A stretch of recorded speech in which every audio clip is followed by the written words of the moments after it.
आप देख रहे हैं एवन मुशायरा मीडिया पर।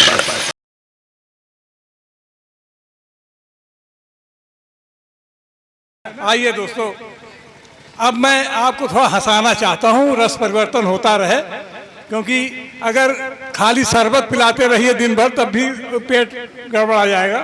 तो आइए थोड़ा रस परिवर्तन किया जाए और एक ऐसे रचनाकार को आवाज़ दी जाए जो मोहन दोजो और हड़प्पा की खुदाई से मिले थे और बिहार में वो वहाँ रखे गए हैं इतिहास के रूप में और आज हमारे बीच में चलकर आए हैं। और उनके लिए एक शेर पढ़ता हूँ। डॉक्टर साहब कहाँ गए? हाँ, उनके लिए कहता हूँ कि दसन जब टूट जाते हैं तो मसूड़े काम आते हैं।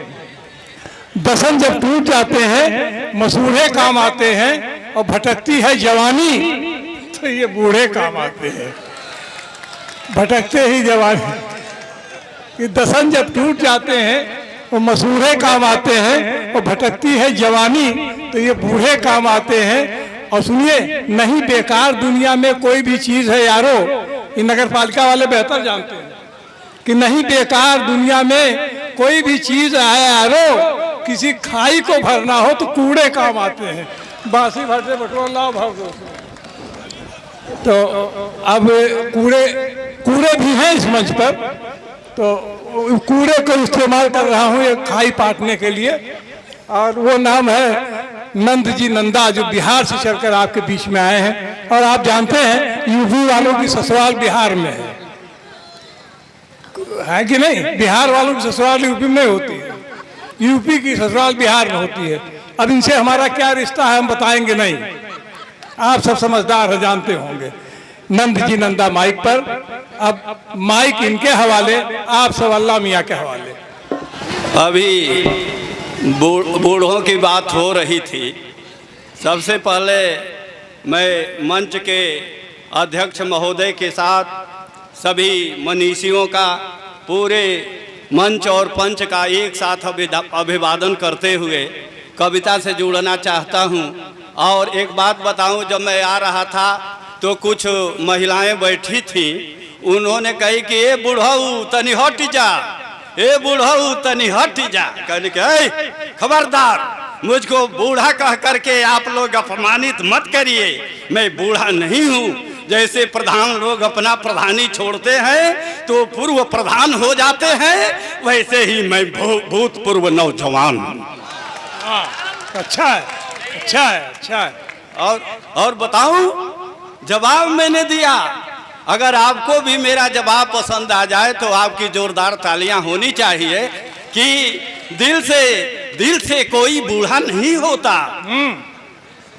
दिल से कोई बूढ़ा नहीं होता, सोना कहीं गिर जाए तो कूड़ा नहीं होता। वाह वाह। दिल से कोई बूढ़ा नहीं होता, सोना कहीं गिर जाए तो कूड़ा नहीं होता। भले मुंह के बतीसों दांत झड़ जाए तो झड़ जाए, क्या चूसने के लिए मसूड़ा नहीं होता। बहुत अच्छे, बहुत अच्छे। ये बात आप डॉक्टर CS त्रिपाठी जी से क्यों कह रहे हैं? अध्यक्ष जी को संबोधित कर रहे हैं आप। अरे आप हमारे अभिभावक हैं। और एक बात बताऊं बंधुओं, कविता के माध्यम से बात कुछ दूसरी कहना चाहते थे, लेकिन सौगात मिलल सौदा के औकात मत देखो। हाँ, सौगात मिलल सौदा के औकात मत देखो।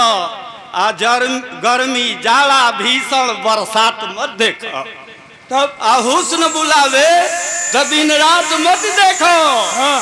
अव्वल बा मोहब्बत तो जूता लात मत देखो। वाह वाह वाह वाह, अच्छी शिक्षा है। ये अनुभव है नंदा जी का, जीवन में यही सीखा है। बंधुओं, मैं कहना नहीं चाहता था, लेकिन बता दूं, हम इनके घर पहुंच गए थे और पति पत्नी का विवाद शुरू था, उसी में मैं पहुंच गया। तो कहीं झाड़ू की मार, कहीं चप्पल की मार, कहीं थप्पड़ की मार हो रही थी।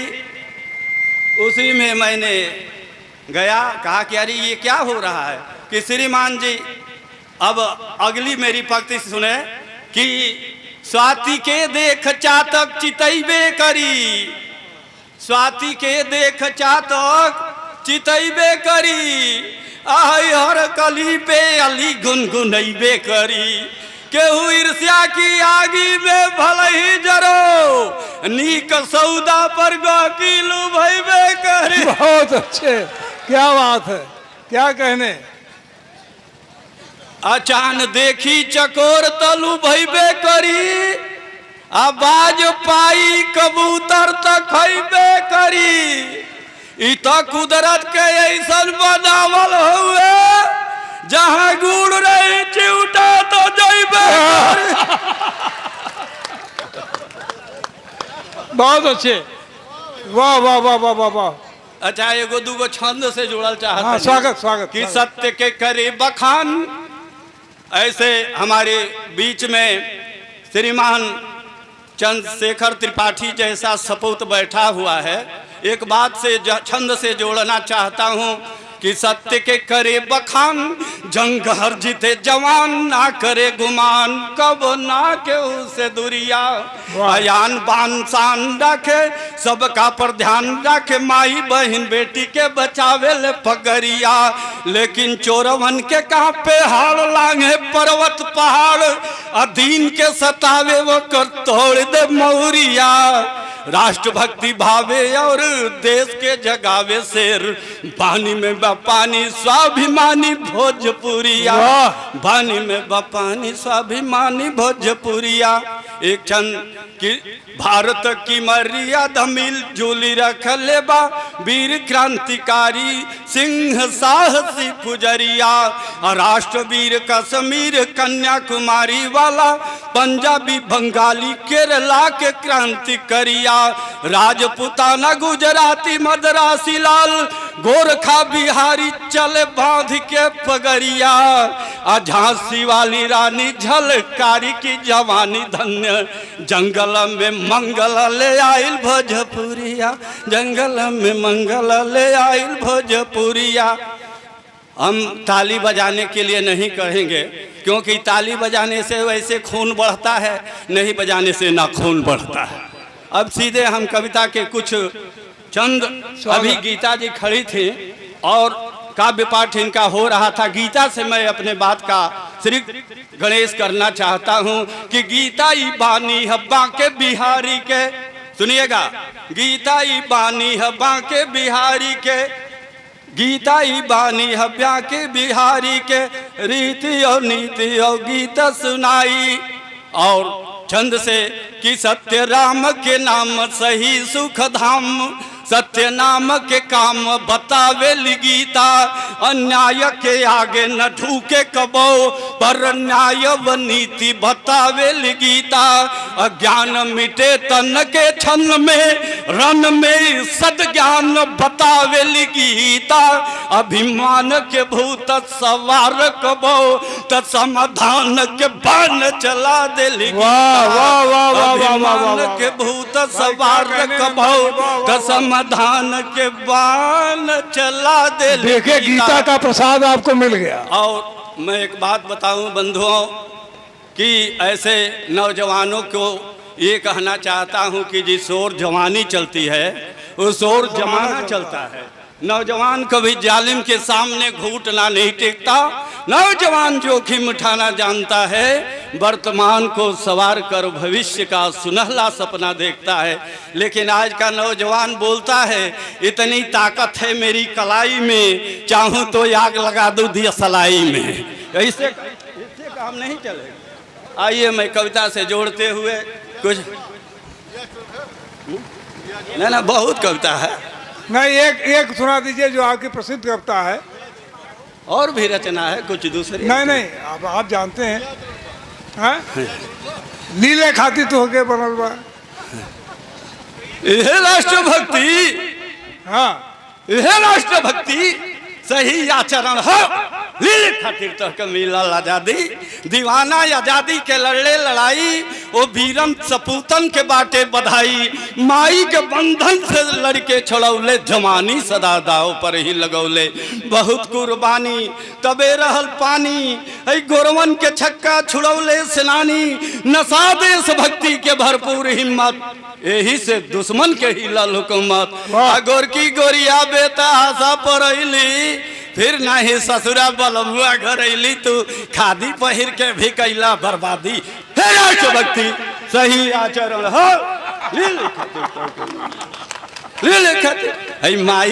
माई जहाँ अपनी बेटा के त्यागे, अब भैया के बहनी सदा रखली आगे, कि राखी के बंधन है भैया ने भैया, आन पर जान दी है कदम ना हटैया, गवने की दुल्हन बलम घर जबैली, यह सन को साजन से संकट में कैली, कि हे नाथ पहले तो सरहद बचावो, विजय के खुशी लेके हर्षित मनावो, तबे प्रीति पत्नी पति के निभैया, उहे जीत के गीत सैया सुनैया, तू सड़क से सदन तक धुमिल कैल वर्दी, सही आचरण हो तक मिलल आजादी, आजादी। नेताजी सुभाष धन कैसे नेता, नर नारी सारा जमाना से नाता, उच्छत्र मजहब बिरादर न जलले, भारत के कण कण के परिवार मन ले, अन्याय व जुर्म से करी बगावत, विदेशन में भी राष्ट्र के गीत गावत, जहाँ खून के होली खेले दीवाना, जियो शेर बब्बर कोटिन में नगीना, है हल्का मचौले भड़का पुजारी, दही पोती हाथे बनेला भंडारी, केवल सादगी बाकी सन राष्ट्रवाद, सही आचरण हो लीले खातिर तो मिलल आजादी, लीले खातिर फौलादी उद्धम सिंह उद्धम मचौले, बहरीन की नाकी में पानी पियौले, लिहले लड़ाई तो लंदन ठहराइल, आजादी के ही दिन देखे के आए, आजादी के ही दिन देखे के आई, अशफाक के केहू करनी भुलाई, चंदन समझ माटी माथे लगाई, ओ वीरता के बकायम कहानी, तबो हिंदुस्तानी भुलैला कुर्बानी, आई नयन मोदी नेता लगौले समाधि, यह राष्ट्रभक्ति, यह राष्ट्रभक्ति सही आचरण है, लिए खातिर तक मिलल आजादी। इन्हीं शब्दों के साथ वाणी को विराम देता हूँ।